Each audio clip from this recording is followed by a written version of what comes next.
Genesis 45 is the climax of the story.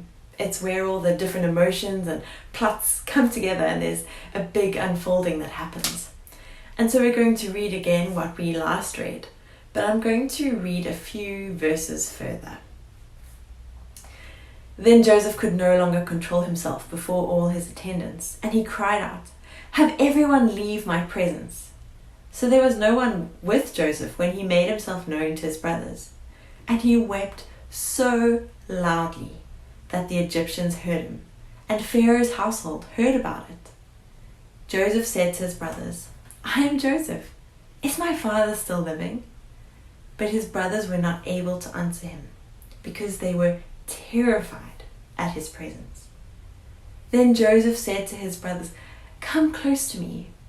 When they had done so, he said, "I am your brother Joseph, the one you sold into Egypt. And now do not be distressed and do not be angry with yourselves for selling me here, because it was to save lives that God sent me ahead of you." This is the word of the Lord. Thanks be to God. The words, "Come closer to me," must have been terrifying. Come close so that you can look us in the eye before you get your guards to beat us up. But it's not that at all. Come closer so that you can see that it's really me. Look. And then the words, "Do not be distressed. Do not be angry with yourselves for selling me here."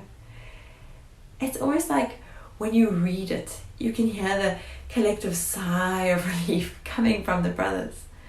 Joseph isn't angry. Joseph isn't going to pay us back. Joseph is alive. Joseph isn't still a slave being mistreated because of us.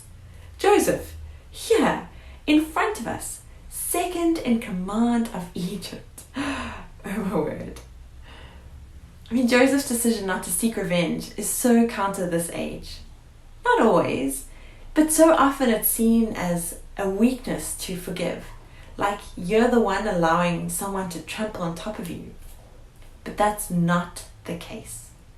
Forgiveness speaks towards our attitude rather than solely our behavior. So to forgive doesn't mean that you're going to let someone begin taking advantage of you again. But it does mean that you're not going to harbor, to hold on to that anger and resentment towards them. Forgiveness is a selfless thing. It's to say to someone else that they have done wrong, but you're not going to tie them eternally to it. Again, yes, there might be long-term consequences for them, but you're not going to reduce the person to that thing that they did only. So forgiveness is selfless, yes, but it's also not only selfless. It also brings a lot of positive into our own lives. Lewis Smedes once said, "To forgive is to set a prisoner free and discover that the prisoner was you." Unforgiveness can weigh not only the one who needs the forgiving down, but the one who won't forgive. It's like having a heaviness that sits on our shoulders. In this story, Joseph could see that the brothers were really sorry for what they did. They offered their lives and for the life of Benjamin just because they couldn't stand to see history repeat itself, and for them to be responsible for another brother lost. They were sorry. They had changed, and it was now up to Joseph to choose whether to forgive them for what they did or to keep holding it against them. We know that he is upset by this whole thing. He's not numb to it. It clearly affects him by how often we've seen him already weeping in the story. Initially twice behind the brothers' backs, and now in front of them. This is big, heavy, hard stuff for Joseph. And yet, Joseph forgave. And because of that, he gained his whole family back. He could have got revenge. It might have felt good in that moment. But after that, there is nothing for him to gain. If he had chosen not to forgive, it would have been him who was missing out. He would have lost out on that feeling of belonging again, on restoring friendships, on being given a chance to heal old hurts. He would have continued along alone.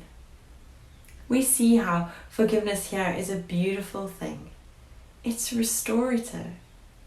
All those held captive to their unforgiveness are set free. We need to be brave enough to forgive, knowing that it's not only for the benefit of those we are forgiving, but for ourselves too. Amen.